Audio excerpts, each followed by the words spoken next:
Michael Nagy here with Jiggy Jag TV and DiscoveringBands.com. And for everyone watching, if you can share this video and this channel and help support the awesome bands I feature. And today I'm here with Prospect Hill. How you doing today? What's going on, Michael? How you doing, man? Doing good. It's good to have you. So do you want to give us a little history about the band to start off?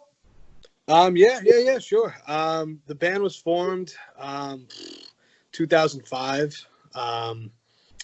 Right out of high school, friends, just in family members, and we just decided we were gonna, kind of put this thing together and start making music. Started touring. We put out like a local demo, so we started touring locally up in New England. We're from Boston / like Manchester, New Hampshire. And we took our first tour. I mean, listen, there's so much history with this band. We've done and been through it all, I think, our first tour was down the East Coast. I know that we ended up doing a little bit of a run with Powerman 5000 at the time. So at first, we was good. We were kind of making a name for ourselves locally, and people were starting to pick up on it. We were starting to get radio play locally. Our shows were starting to get packed out. I remember we were, went from like 50 people attending all the way to like 1,200 by our self-titled release.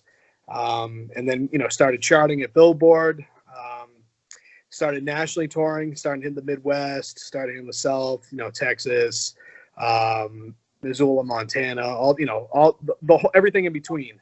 And, we ended up getting a song at radio, Sirius XM Octane picked it up, just a song called Come Alive. And, it started taking off, and we ended up getting a deal with this label out of Texas called Carved Records. And unfortunately, things didn't go too well. They kind of a botched release, kind of a botched radio plan. And the single we had to cut ties as the single was hitting radio. It was kind of a mess. So typical VH1 Beyond the Story, just a shit show. And the song did well. It ended up charting top 50, like number 42, and top 40, top 50 at Active Rock and top 40 at Mainstream. And, we ended up touring again for like another 2 years and decided to take a break.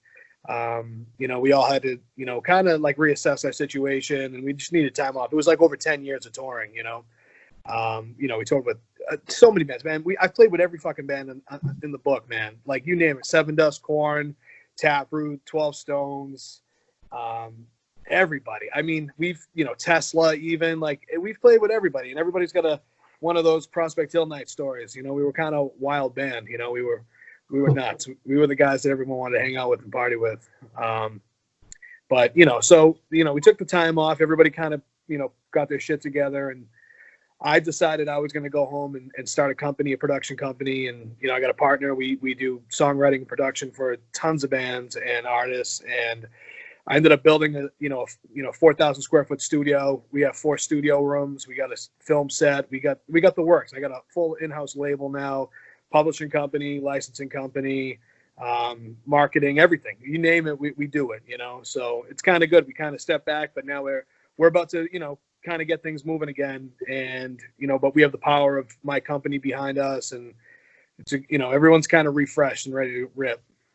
Awesome. Now you got a new single called Celebrate. You want to tell us about that? Yeah. I mean, Celebrate, it's kind of crazy because, lyrically it matches kind of what's going on right now a little bit. Everybody's kind of cooped up and, willing to sacrifice death to go party kind of.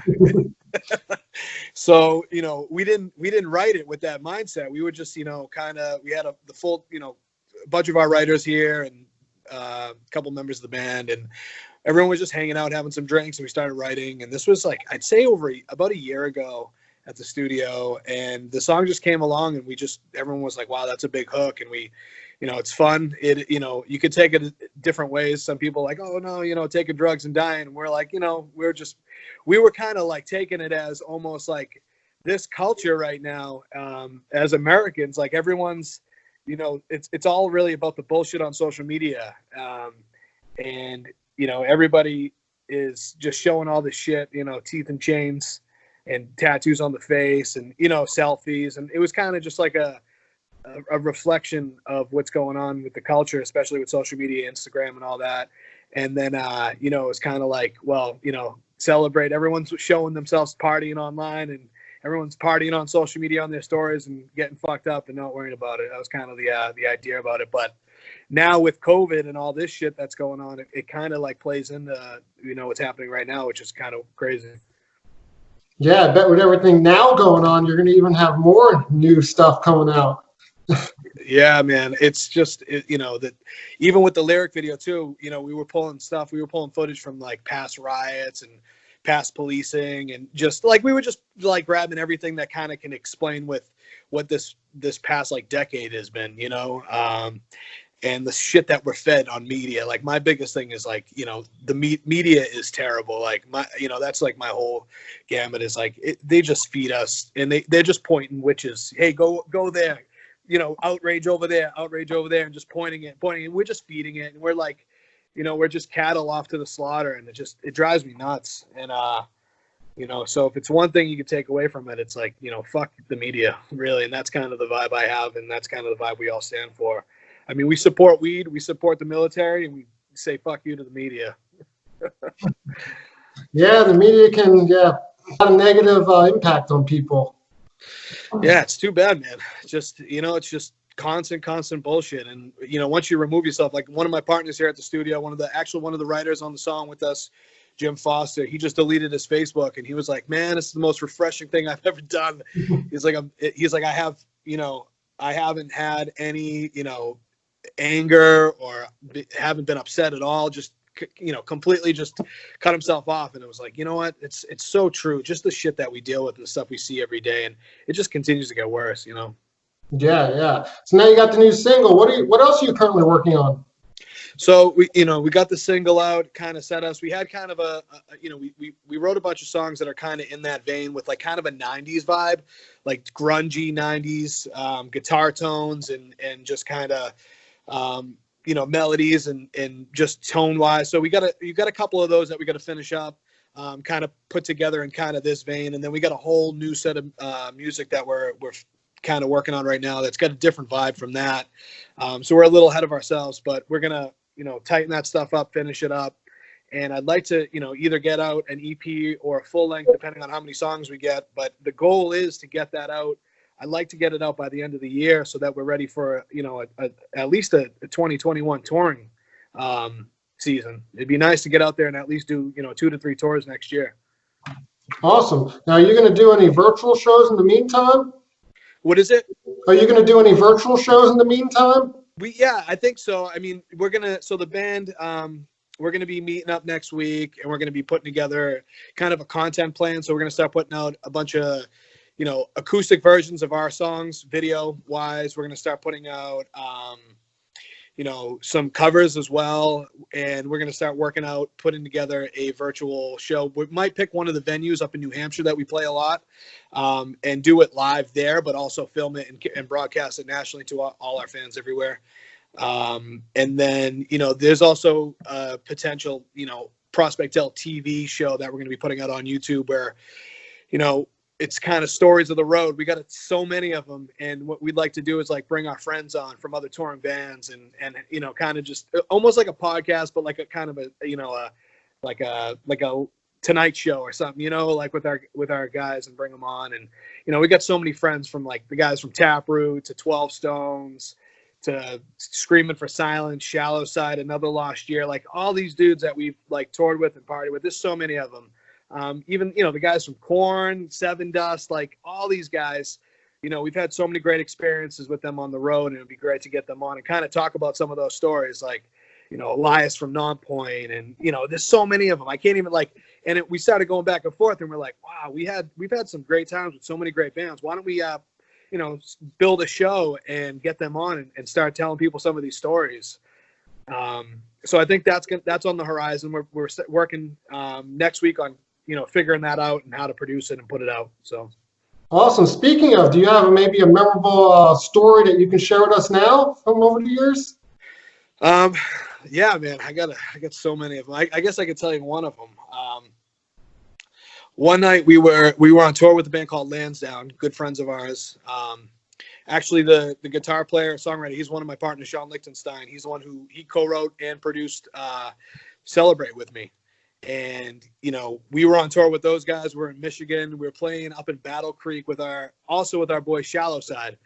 And we, you know, great night, packed show, fucking energy was amazing. All great friends. And we ended up going back to a party in Michigan, and everybody was drinking. It was like a loud, rowdy night, and we were having fun. And it came up, it was late, and our roadie at the time, who was also our driver, you know, kind of called a bus call, said everyone get in. It was like, it had to be like 3 or 4 a.m. and we had to be in New York the next day. And Lansdowne left, and we still had Sean with us. So we had a member of their band with us, and we pile in, and, you know, he's driving overnight. He's got to get us to New York. And 4 hours later, I remember waking up and just like groggy. Everyone's passed out, and we're still driving. And I hear his name Zool, our roadie, and he's going, "Oh shit, oh shit!" And I'm looking, I'm like, "What's up? What's going on?"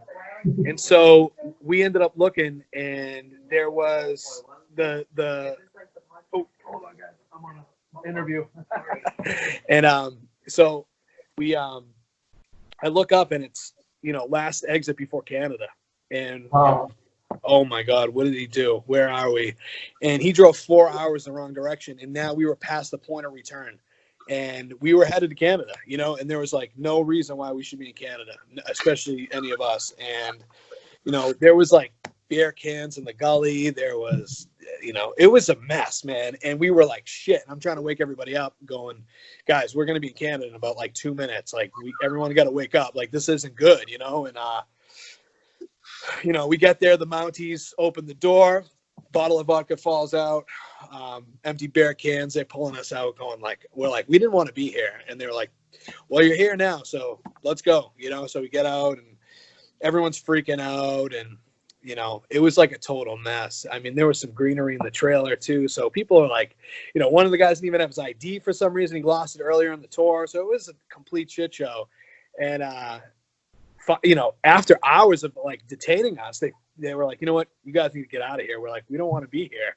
They're like, all right, they sent us back, and we kind of had to hide one of our guys to cross the border because we didn't have an ID for him, so we had to sneak him on. It was like, so we basically like, you know, smuggled somebody back into the U.S. And you know, it was a wild time, man. We ended up getting back to New York and drove there, and we made it just in time to perform. It was a total shit show, but it was one of those stories, man. We tell everybody we woke up in Canada.